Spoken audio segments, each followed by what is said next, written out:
Hello and welcome. I'm so glad you're here tonight. Before we begin, if these sleep stories are helping you find rest, I'd be grateful if you'd take a moment to like this video and subscribe to the channel. It helps others discover these peaceful stories too. You can also tap the notification bell for new uploads. But for now, let everything else fade away. This is your time to rest. Let's take a few moments to prepare your body and mind for sleep. There's nowhere else you need to be. Just allow yourself to be here, ready to rest. Find your most comfortable position. Let your body be fully supported. Adjust your pillows, your blankets, anything you need. This is your time for deep, restorative rest. Bring awareness to your breathing. You don't need to change it. Just notice it. The gentle rise and fall of your chest. The soft flow of air moving in and out. Take a slow, deep breath in through your nose. Hold it gently and release it slowly, letting it carry away any tension from your day. Again, breathe in slowly, hold and release, feeling your body sink deeper into comfort. One more time, breathing in peace, holding that calm, and breathing out anything you no longer need. Now, let your breathing return to its natural rhythm, easy and effortless. Feel your forehead becoming smooth and soft. Any tension melts away. Your forehead is calm, relaxed, at peace. Your eyes are gently closed, the muscles around them soft and loose. You're safe to rest, safe to let go. Feel your jaw releasing, teeth slightly apart. Your tongue rests softly. Your whole face is peaceful and serene. Your neck and shoulders, where we hold so much tension, feel them softening now, letting go, dropping away from your ears, heavy and relaxed. Your arms rest comfortably, heavy and warm. A gentle wave of relaxation flows down through your shoulders, elbows, forearms, hands and fingers, leaving them soft and still. Your chest rises and falls with each easy breath. Your heart beats steadily, calmly. Your whole torso relaxed, supported, at ease. Feel your back against the surface beneath you. Let any tension dissolve, melting away. Your legs are heavy and warm. Feel relaxation moving down your thighs, past your knees, into your calves, down through ankles, feet, all the way to your toes. Your entire body rests in deep, peaceful relaxation, heavy, warm, comfortable, and still. And your mind, your beautiful mind that has worked so hard today, give it permission to rest now. Thoughts may come, and that's fine. Let them drift past like clouds across the sky. You don't need to hold them or push them away. Just let them be. You are safe. You are comfortable. You are ready to rest. In a moment, we'll visit the evening sky, where clouds are tended like sheep, where weather is gathered and sorted, where the day's light is collected and stored. A story where nothing urgent happens. No danger, no rushing, just peace. Let it be a soft place for your mind to rest. If you drift away into sleep, That's perfect. That's exactly what this is for. Take one more deep breath, in and out. Now, let's begin. You stand at the base of a tower that rises from a grassy hillside. It's not the kind of tower from fairy tales, all stone and imposing. This tower is made of weathered wood, smooth and silvered by countless years of wind and sun. It's narrow and tall, reaching up and up until its top disappears into the low-hanging clouds above. The evening air is cool and soft against your skin.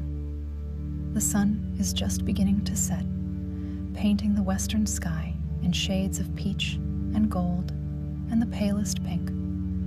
The grass around the tower sways gently, creating a sound like whispered secrets. A door stands open at the tower's base, spilling warm light onto the grass. You step inside and find yourself in a small, cozy room. There's a simple bed with a quilt the color of storm clouds. A small table holds a lantern and a cup of tea still steaming. On the wall hangs a shepherd's crook, but this one is different. It's made of something that looks like solidified moonlight, pale and luminous, even in the lamplight. You understand, somehow, that this is your room, that you are the evening shepherd, the one who tends the clouds as day becomes night, the one who guides them into their proper places, who calms the restless ones, who puts the storm clouds to bed. Above the table, a window looks out onto the evening sky. Through it, you can see clouds drifting past at eye level.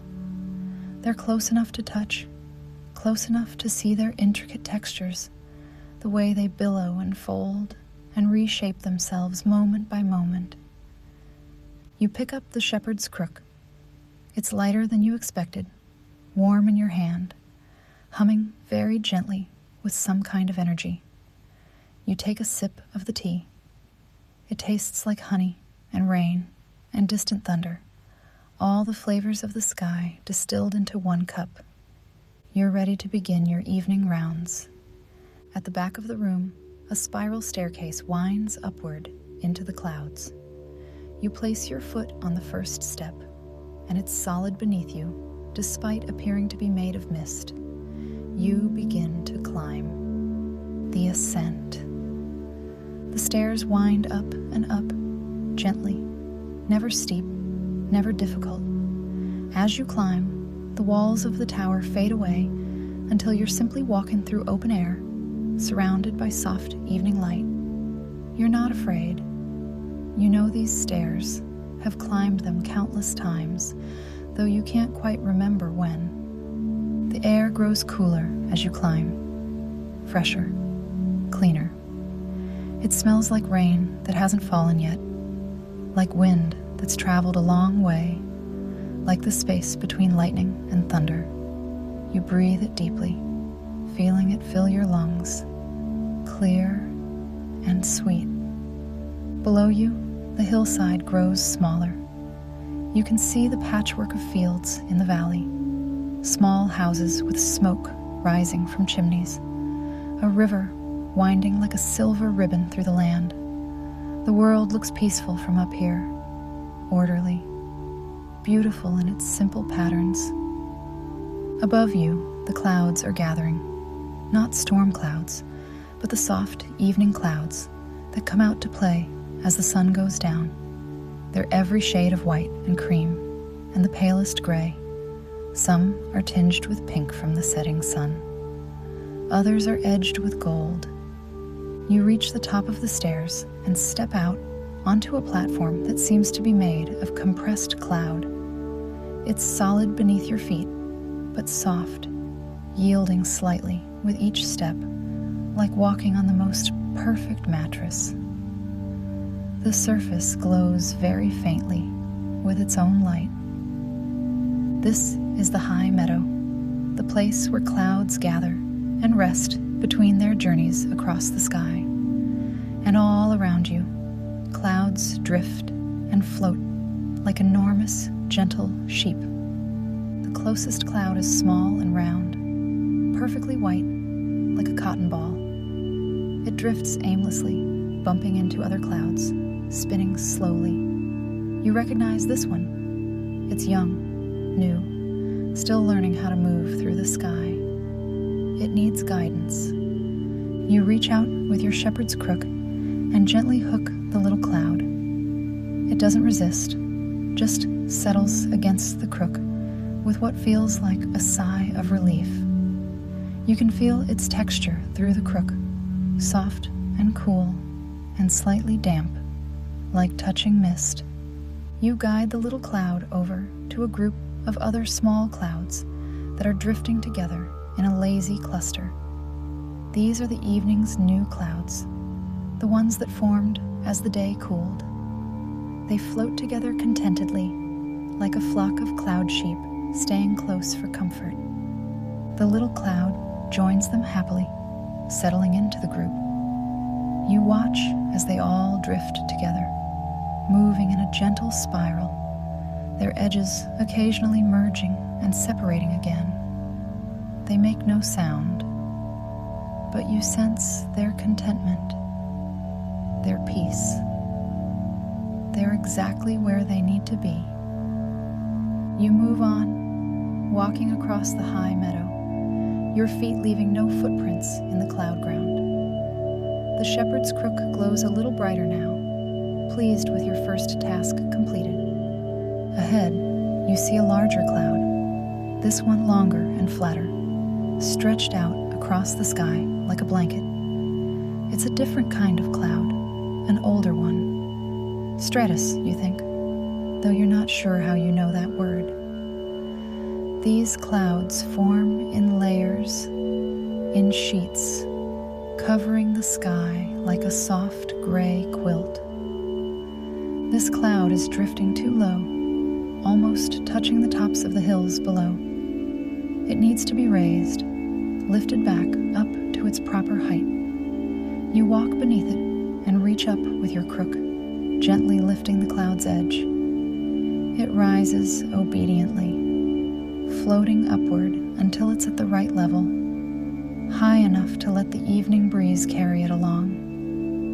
You smooth its edges as you work, running the crook along its length, combing out the wisps and tangles, helping it maintain its form. The cloud seems to relax under your touch, stretching out more comfortably, finding its natural shape. It's peaceful work, this tending of clouds. There's no rush, no urgency. The clouds move slowly, patiently. They've been doing this dance for longer than memory, and they'll continue long after tonight. Your job is simply to guide them, to help them, to make sure they're where they need to be as day becomes night. The sun is lower now, and the western sky has become a canvas of extraordinary color. The clouds there are painted in shades you've never seen anywhere else. Deep coral and burning orange, soft rose and brilliant gold, lavender and the palest blue. Each cloud catches the light differently, glowing from within like embers. These are the sunset clouds, and they need the most attention at this hour. They're the ones everyone below is looking at, marveling at, pausing their evening activities to watch. You want them to be perfect. You walk toward the western edge of the High Meadow, where the most vibrant clouds gather. They're more active here, more energetic, fed by the sun's last rays. They billow and tower, building themselves into great castles and mountains of vapor, creating shapes that shift and change moment by moment. One cloud has formed itself into the shape of a great ship, complete with billowing sails. You watch it for a moment, admiring how the sunset light makes it look like it's made of gold and fire. People below are probably making wishes on it, seeing their dreams in its shape. Another cloud looks like a dragon, purely by accident, its head and long neck caught in just the right light. Children below are probably pointing at it, delighted by the coincidence of shape and shadow. You don't change these clouds. Part of your job is knowing when to leave things alone, when to let the clouds be what they've become. These sunset shapes are gifts, brief and beautiful, and they'll change on their own soon enough, as the light shifts. Instead, you move to a cluster of smaller clouds that are tangled together, their edges merged in ways that look uncomfortable. You gently separate them with your crook, teasing apart their wisps, giving each cloud space to breathe and glow in the sunset light. They drift apart gratefully, each one now perfectly positioned to catch the sun's rays. The work is meditative, repetitive in the best way. Separate the tangled ones, guide the lost ones, lift the low ones, smooth the ragged ones. Each task is simple, satisfying, complete. You lose track of time, though you're aware of the sun sinking lower, the colors shifting from bright oranges and golds to softer roses and purples. The light is changing. The day is ending, and you're helping it do so gracefully, beautifully. As the sun finally slips below the horizon, the evening breeze begins to blow more steadily. You can feel it moving across the high meadow, cool and fresh, carrying the scent of distant places. The breeze is your ally in this work. It helps move the clouds, carries them to where they need to go. But sometimes the breeze needs guidance too. You raise your shepherd's crook and make a gentle, sweeping motion, and the breeze responds, shifting slightly, blowing more from the west now, helping to move the sunset clouds along to make room for the evening clouds that will take their place. The clouds drift on the breeze like leaves on a stream, peaceful and unhurried. Some move faster than others. The thin, wispy ones are caught and carried quickly. The heavier, thicker ones move more slowly, majestically, like great ships under sail. You watch their progress, making sure none of them collide too roughly, that none of them drift too far from their proper paths. It's like conducting an orchestra, but instead of music, you're conducting movement and light and air. A group of clouds is drifting toward the eastern edge of the meadow, and you guide them with small gestures of your crook. They're evening clouds now, no longer touched by sunset, taking on the deeper grays and silvers of twilight. These are the clouds that will guard the night, that will float across the moon and stars, creating those beautiful moments when moonlight filters through mist. You arrange them carefully, spacing them out across the darkening sky, making sure there's room between them for stars to shine through. People below need to see the stars tonight.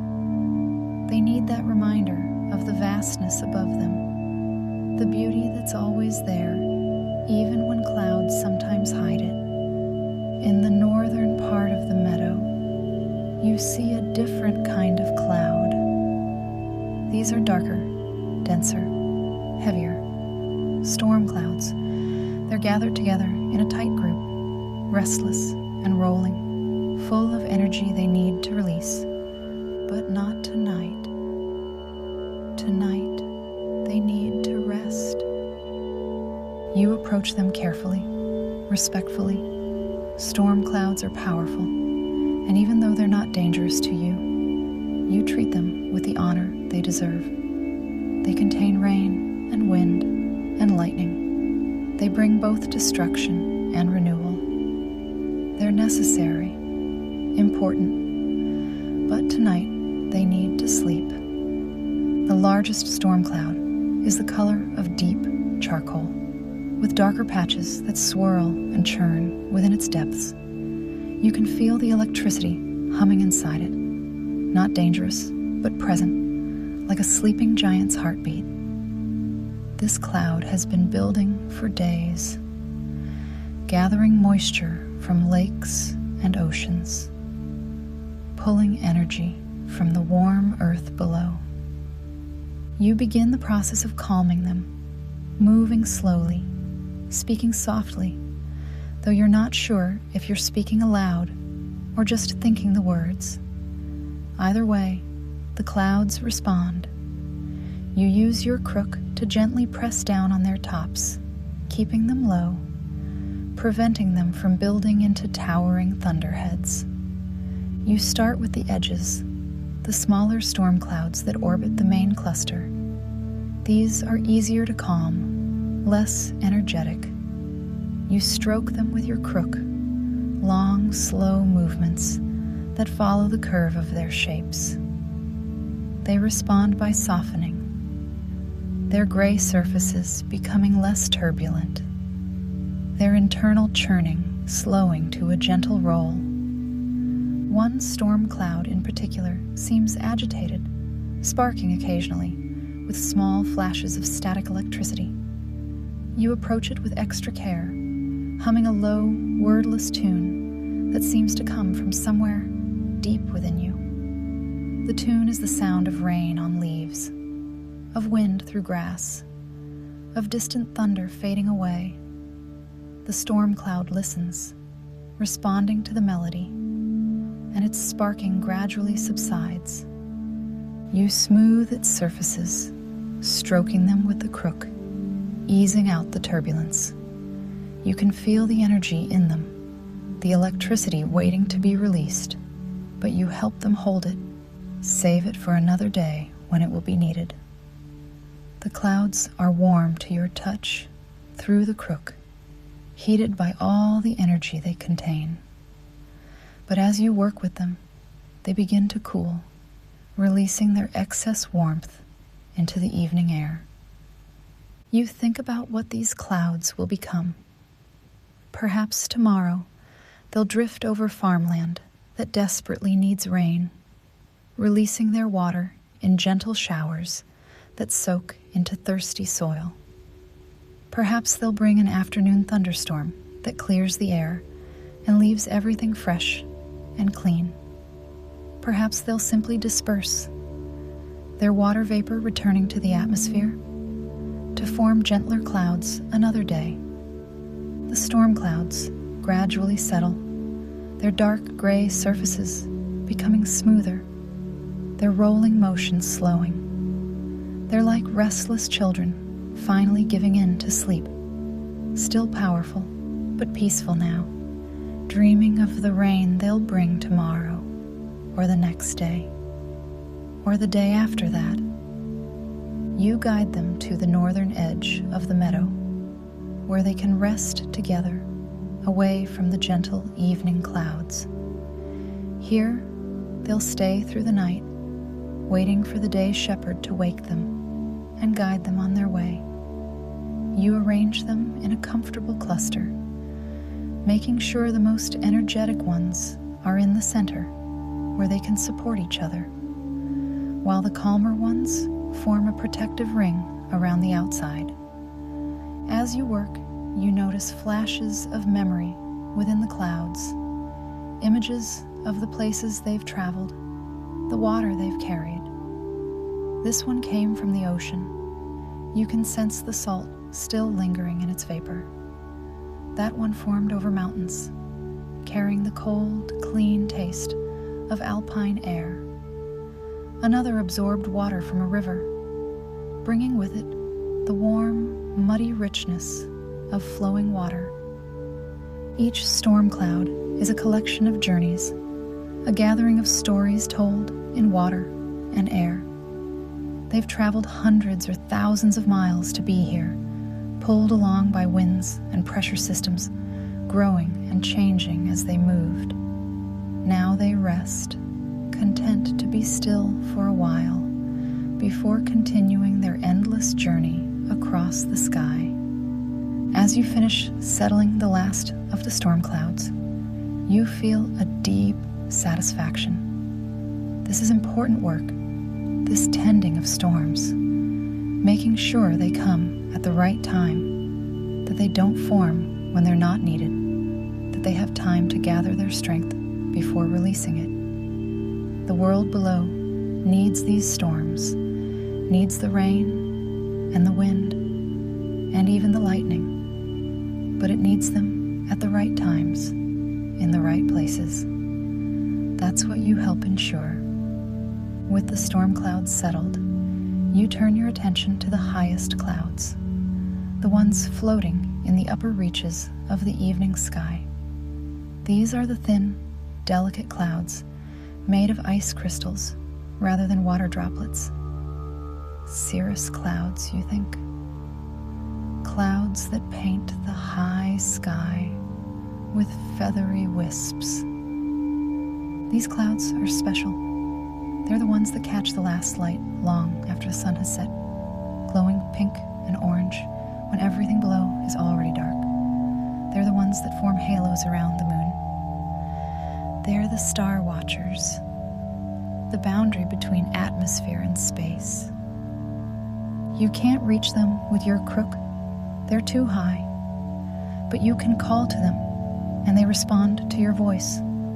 You speak to them in the language of wind and pressure, of temperature and altitude, and they listen. You ask them to arrange themselves in gentle arcs across the sky. Not too thick, just enough to add beauty without blocking the stars. They comply, drifting apart, spreading themselves thin, creating those beautiful patterns that look like brush strokes across the deepening blue. These clouds will stay up all night, keeping watch, greeting the moon when it rises, saying goodbye when it sets. They'll see the stars wheel overhead, the slow dance of the cosmos.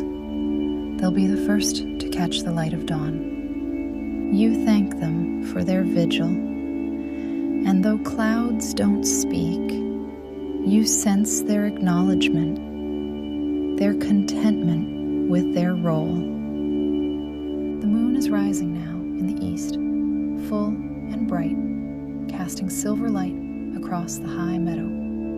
The cloud ground glows more brightly in the moonlight, luminous and soft beneath your feet. You need to prepare the moon clouds, the ones that will drift across the moon's face throughout the night, creating those beautiful effects that people love. Moonlight through clouds is different from sunlight. It's softer, more mysterious, more magical. You select several clouds that are the perfect density, thick enough to diffuse the moonlight, but thin enough to let it through. You guide them toward the moon's path across the sky, spacing them out so they'll drift past the moon, one by one through the night. As you work, you test each cloud, positioning yourself so the moon shines through it. The light filters through in different ways, depending on the cloud's thickness and texture. This one creates a soft glow, a halo of light around the moon. That one makes the moonlight look misty and dreamlike. Another one, particularly thin, barely dims the moonlight at all, just adds a soft veil. You arrange them in order, creating a sequence of effects that will slowly change through the night. People below who can't sleep will look up and see the moon playing hide and seek with the clouds. They'll find comfort in the slow dance, the gentle changes, the peaceful progression of cloud and light. This is one of your favorite parts of the work, creating these nighttime scenes. There's an art to it, a creativity that goes beyond just organization and guidance. You're painting with clouds and moonlight, creating moments of beauty that will only last for hours before new clouds come and create new effect. With the moon clouds arranged, you walk back toward the center of the High Meadow to check on the general flock, the ordinary clouds that will drift through the night sky, creating the backdrop against which moon and stars will shine. They're settling nicely, moving in slow, lazy patterns, content and peaceful. Some are merging together, forming larger clouds. Others are breaking apart into smaller wisps. This is natural, the constant formation and dissolution that clouds go through. You don't interfere unless they need help. You walk among them slowly, taking your time, observing each cloud with care and attention. There's a cumulus cloud, puffy and rounded, that's found a comfortable altitude and seems content to float there all night. Its edges are sharp and defined in the moonlight, creating beautiful contrasts of light and shadow. You watch it for a moment, appreciating its simple perfection. Near it, a cluster of smaller clouds drift together like a family. There's a larger cloud in the center, protective and steady, with several smaller clouds orbiting around it. You recognize this pattern. These clouds formed from the same source, perhaps from a lake that was warmed by afternoon sun. They stay together because they're connected, because they share the same origin. You make sure there's nothing blocking their path, nothing that will separate them as they drift through the night. One cloud seems restless, drifting back and forth in a small area, unable to settle. You approach it gently and realize it's caught in a strange eddy of wind, a small circular current that's keeping it trapped in an endless loop. The cloud seems frustrated, if clouds can feel such things, unable to move forward or join the others. You use your crook to lift the cloud up slightly, out of the eddy. The moment it's free, it seems to sigh with relief, expanding slightly as tension releases from its form. It immediately drifts off to join the others, and you watch it go with satisfaction. Sometimes the smallest interventions make the biggest difference. Another cloud is too far from the flock, isolated at the eastern edge of the meadow. It's a thin, stretched-out cloud, elongated by winds that pulled it away from its companions. Clouds don't like to be alone. Not really. They're social things, preferring to drift in groups, to have others nearby, even if they don't touch.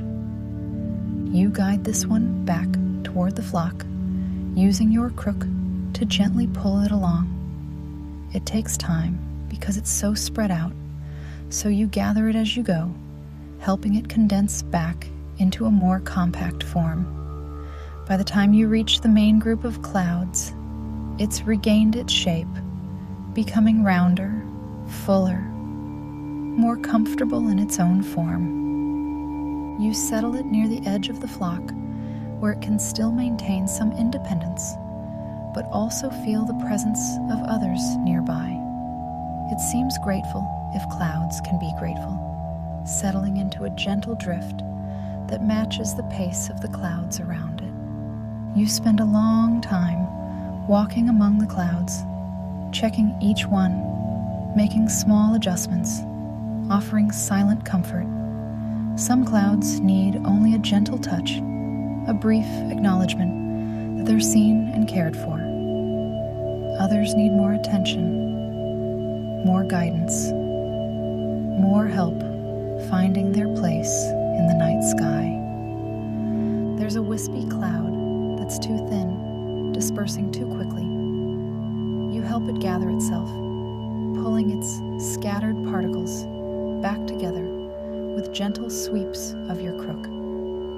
It thickens slightly, enough to last through the night instead of disappearing in the next hour. Another cloud has grown too dense, too heavy with moisture. It's sinking lower than it should, pulled down by the weight of water it's absorbed. You need to help it release some of that moisture, but gently, without creating rain that would surprise the sleeping world below. You stroke the cloud's underside with your crook, and tiny droplets fall from it, so small and sparse they'll evaporate long before reaching the ground. The cloud rises slightly, relieved of its burden, floating more easily now. You find a cloud that's shaped itself into an almost perfect sphere, rare and beautiful. You leave it exactly as it is, just making sure nothing will disturb it as it drifts. People who happen to look up during the night might see it and marvel at its unusual form. A perfect ball of cloud floating against the stars. The work is meditative, repetitive in the best way. Check this cloud, adjust that one, guide another. Each task is simple, satisfying, complete. There's no rush, no deadline except dawn, and dawn is hours away still. You have all the time in the world to do this work properly, carefully, with full attention to each individual cloud. It's the most peaceful work imaginable. The night is quiet, except for the whisper of wind and the soft sounds of your feet on the cloud ground. The moonlight bathes everything in silver, making the white and gray clouds glow softly. The stars are beginning to show more brightly as the twilight deepens to true night, adding pinpoints of brilliance to the darkness above. You feel a profound contentment, a sense of being exactly where you're meant to be, doing exactly what you're meant to do. This work matters, not in any grand or obvious way, but in the quiet, essential way that all caretaking matters. These clouds need tending, and you're here to tend them. The sky needs a shepherd, and you're that shepherd. As you continue your rounds, you notice how the clouds respond to your presence. They seem calmer when you're near, more settled. It's as if they know they're being watched over, cared for, and that knowledge helps them rest. You're not controlling them. You're not forcing them into unnatural patterns. You're simply helping them be their best selves, helping them find their natural places and movements. As you work, you notice that each cloud has its own character, its own story. It's one of the things you love most about this work, learning to read the history written in vapor and moisture, understanding where each cloud has been and where it might be going. That large, lumpy one, drifting slowly toward the east, has been around for days, growing and shrinking, traveling across entire continents. You can sense its journey in its shape and density. It started over the ocean 3 days ago, formed from water that evaporated under bright sun. It drifted inland, crossing beaches and forests, growing larger as it absorbed more moisture from lakes and rivers it passed over. It's seen mountains and valleys, cities and deserts. Yesterday it rained for a while, releasing some of its water over farmland, helping crops grow. Then it reformed, gathering new moisture, continuing its journey. It carries within it water that has been rain and river and ocean, that has been snow on mountaintops and mist in valleys. This water has fallen and risen and fallen and risen countless times, cycling through the world in an endless dance. This smaller, delicate cloud near you is brand new, formed just this afternoon as warm air rose and cooled. It's young and light, full of potential, still learning how to be a cloud. It's uncertain in its movements, drifting a bit aimlessly, not yet caught in any particular wind pattern. You watch it with tenderness, remembering that all clouds start like this, small and new, and finding their way. Tomorrow, it might grow into a towering thunderhead, feeding on warm updrafts and moisture. Or it might disperse into nothing, its water vapor returning to the air to be formed into clouds again another day. Or it might simply drift peacefully across the sky, providing a few moments of shade to someone looking up before slowly dissolving in the afternoon sun. All paths are equally valid, equally beautiful in their own way. These clouds here, drifting together in a long line, stretching from horizon to horizon, are travelers. They're part of a weather system, moving from west to east, carried on winds that blow steadily at this altitude. You've seen systems like this before. They can stay intact for days or even weeks, moving thousands of miles, bringing weather changes to everywhere they pass. They'll be over the ocean by morning, you estimate, watching their speed and direction. By tomorrow night, they'll be approaching another continent. Perhaps they'll bring rain there, or perhaps they'll just drift overhead, creating interesting patterns in the sky for people to watch and wonder at. They're migrants, wanderers, and you're just one stop on their journey. You reach out and touch one of the clouds in the line, and through your crook, you can feel its history. It formed over tropical waters, warm and humid. It carries the scent of salt and sun, the memory of seabirds flying through it, the echo of waves below. It's traveled far to get here, and it has far yet to go. You give it a gentle push, helping it maintain its pace with the others in the line, wishing it well on its journey. Near the storm clouds, you find an old cloud, one that's been cycling through formation and dissolution for longer than you've been a shepherd. You can tell by its complex internal structure, the layers within layers that show repeated cycles of growth and shrinkage.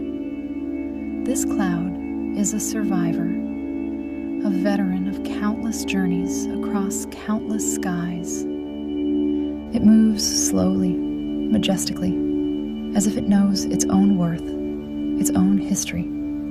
You treat it with extra respect, bowing slightly as you check on it. It needs no help from you. It knows how to navigate the sky, how to find the right winds, how to maintain itself through changing conditions. You simply acknowledge it, honor it, and move on. There's a playful cloud, if such a thing exists. It's medium-sized, fluffy, and it seems to be deliberately creating shapes as it drifts. First, it looks like a rabbit. Then the wind stretches it into something resembling a dragon. Then it reforms into what might be a ship, or a bird, or just an interesting abstract shape. You smile as you watch it, enjoying its creativity, its willingness to constantly transform. Children are probably watching this cloud from below, you think, pointing at it, arguing about what shapes they see in it. That's part of the magic of clouds, the way they invite imagination, the way they let people project their own dreams and stories onto the sky. This cloud is providing that gift, and you leave it alone to continue its shape-shifting journey. You find yourself grateful to be part of their stories, even in this small way. You're a shepherd, yes, but also a witness. You see the clouds in ways that people below never can. You know their textures and temperatures, their moods and movements. You understand the sky in a way that only comes from spending every evening up here among the clouds. Each cloud is temporary, existing for hours or days or sometimes weeks before dispersing back into invisible water vapor. But while they exist, they're real, they're important, they're beautiful, and you get to tend them, care for them, help them be their best selves during their brief time as visible, tangible things. It's a privilege, you realize, not for the first time. A privilege to do this work, to be trusted with this care, to spend your evenings walking among clouds while the world below sleeps. The deepest part of twilight has arrived, that magical hour when day has ended but night hasn't fully begun. The sky is a gradient of deep blues and purples, still holding a hint of color in the west where the sun went down. The first stars are shining clearly now, and the moon is bright enough to cast shadows. This is the quietest time of your work, the hour when most of the day's clouds have settled or moved on, when the night clouds are established in their patterns, when you can simply observe and make tiny adjustments rather than major interventions. You stand still on the high meadow, just breathing, just being. The air is cool, but not cold. The moon bathes you in silver light. The clouds drift around you like enormous, gentle ghosts. Far below, lights are coming on in houses and villages. People are finishing their dinners, putting children to bed, settling in for the night. You're part of the transition between day and night, part of the rhythm that allows the world to rest. Your work here, high above the earth, helps create the peace that people need. A sky full of gently drifting clouds, a moon playing hide and seek, stars twinkling through gaps. These are the sights that calm minds and ease hearts. You notice a faint shimmer in the air near one of the clouds, and as you watch, you realize it's the day shepherd, your counterpart, fading into visibility. The day shepherd is a mirror of you, tending clouds through the daylight hours, creating the formations that bring shade and rain and beauty to the sunlit world. You nod to each other in greeting and farewell. There's no need for words. You both know the work, understand the clouds, share the love of this strange and wonderful job. The day shepherd will sleep now while you work. And when your night is done, when dawn begins to break, you'll fade away, and the day shepherd will take over. It's a comfort knowing you're not alone in this, that the clouds are always tended, always watched over, always guided by careful hands and loving hearts. As full night settles in, you turn your attention to the clouds that float among the stars. These are different from all the others, special and rare. They're clouds made of stardust, of cosmic dust, hanging at the very edge of space. They don't behave like normal clouds. They don't drift on wind or form from water vapor. They simply float, caught between earth and stars, glowing very faintly with their own light. Your crook glows brighter as you approach them, recognizing their nature. These clouds are ancient, older than mountains, older than oceans. They've been here since before humans looked up and started naming constellations. They'll be here long after. You don't tend these clouds so much as honor them. You arrange yourself in patterns near them, paying respect, acknowledging their presence. They seem to respond, glowing a little brighter, pulsing gently with light. These clouds hold the dreams of everyone who's ever looked up at the night sky and wondered. They hold wishes made on stars, hopes sent heavenward, all the yearning and longing and love that humans pour into the darkness above them. You stand among them for a long time, feeling the weight and beauty of all those dreams. It's humbling and uplifting all at once. You're just a shepherd, just a tender of clouds, but you're touching something vast and eternal here. Eventually, you move on, making your final rounds of the night. You check on the storm clouds, still sleeping peacefully in the north. You look in on the moon clouds, drifting past the moon, right on schedule, creating beautiful effects. You count the star watchers, the high cirrus clouds, making sure none have dispersed too much. Everything is as it should be. The night sky is peaceful, beautiful, full of slow-moving clouds and bright stars and silver moonlight. Below, the world sleeps, or prepares to sleep, lulled by the quiet majesty of the night you've helped create. You gather a few stray wisps of cloud, small fragments that have broken off from larger clouds. These you'll save for tomorrow's day shepherd, who can use them to form new clouds, to start new formations. Nothing is wasted in the sky. Every bit of vapor, every wisp of mist will become part of a cloud again, eventually. You tuck the wisps into a small pocket dimension, a fold in the air, where they'll stay safe and fresh until morning. It's the last task of your rounds, the final bit of tidying before you can rest. The moon is high overhead now. The night is deep and full. Your work is done for the evening. The clouds are settled, arranged, peaceful. They'll drift and change on their own now, following the winds and their own nature. And that's as it should be. You're not meant to control them completely, just to guide them, to help them, to make sure they're where they need to be. You walk back across the high meadow toward the place where the stairs descend.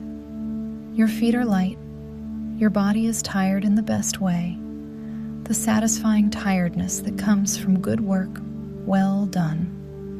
As you reach the stairs, you pause and look back one more time at the clouds drifting across the night sky. They're so beautiful, so peaceful, so perfectly themselves. Each one is unique, temporary, already changing even as you watch. And yet, they're also eternal, because there will always be clouds, always be vapor rising and cooling and forming these impossible sculptures of air and water. You begin descending the stairs, and as you do, the clouds gradually rise above you, or you sink below them, the perspective shifting until you're once again below the sky rather than in it. The stairs wind down and down, gentle and easy, bringing you back to earth, to solidity, to your tower and your room. You can see the warm light from your window growing closer, welcoming you home. You reach the bottom of the stairs and step back into your room. Everything is as you left it. The bed with its cloud-colored quilt, the table with its teacup, though the tea has been refreshed and is steaming again, hot and perfect. You return the shepherd's crook to its place on the wall. It glows softly for a moment, pleased with the night's work, then fades to its resting luminescence. You move to the window and look out. Above, the sky you just left is full of clouds and stars, peaceful and perfect. Below, the valley is dotted with lights, with homes where people are sleeping or preparing to sleep, lulled by the gentle night you helped create. You feel a profound sense of peace, of completion, of purpose fulfilled. This is your work, your calling, your gift to the world. Every evening you climb to the High Meadow and tend the clouds, helping to create beautiful skies, peaceful nights, moments of wonder for anyone who looks up. You turn away from the window and move to the bed. The quilt is soft beneath your hands, stuffed with actual clouds, light and warm and perfect. You sink into it, and it embraces you gently. Outside, a cloud drifts past your window, moving slowly on the night breeze. It seems to pause for just a moment, as if looking in, as if saying goodnight. Then it moves on, continuing its journey across the sky. You close your eyes, and sleep comes easily, naturally, the way night follows day. You dream of clouds, of course, of riding them like great ships, of shaping them with your hands, of dancing on their surfaces. In your dreams, you are both shepherd and cloud, tending and being tended, guiding and being guided. The night deepens around you. The moon continues its path across the sky. The stars wheel slowly overhead. The clouds drift and change and reform, and you sleep peacefully in your tower, knowing that tomorrow evening you'll climb the stairs again, pick up your crook again, and tend the evening clouds again. Because this is what you do. This is who you are. The cloud shepherd, tender of skies, guardian of peaceful nights, artist of vapor and light. And as you sleep, the world sleeps with you, safe beneath the clouds you've arranged, peaceful under the stars you've uncovered, blessed by the gentle work of your hands. Sleep now, dear shepherd. Sleep deeply and well. Your work is done for tonight. The clouds are at peace. The sky is beautiful. The world below rests easy. Tomorrow, there will be more clouds to tend, more storms to calm, more sunsets to arrange. But tomorrow is not here yet. Now there is only rest, only peace, only the deep, quiet darkness of a night well made. Let yourself drift like a cloud. Let yourself float on the darkness like vapor on wind. There's nothing you need to hold on to, nothing you need to carry. Just let go. Let yourself dissolve into sleep, into dreams, into the soft, infinite peace of the night sky. The clouds will still be there when you wake. They'll always be there, always needing tending, always waiting for gentle hands and a loving heart. But for now, they can drift on their own. For now, you can rest. Sleep well, cloud shepherd. Sleep deeply. Sleep peacefully. The sky is watching over you now, keeping you safe, just as you keep it beautiful. Rest. Dream. Let go. All is well. Sweet dreams.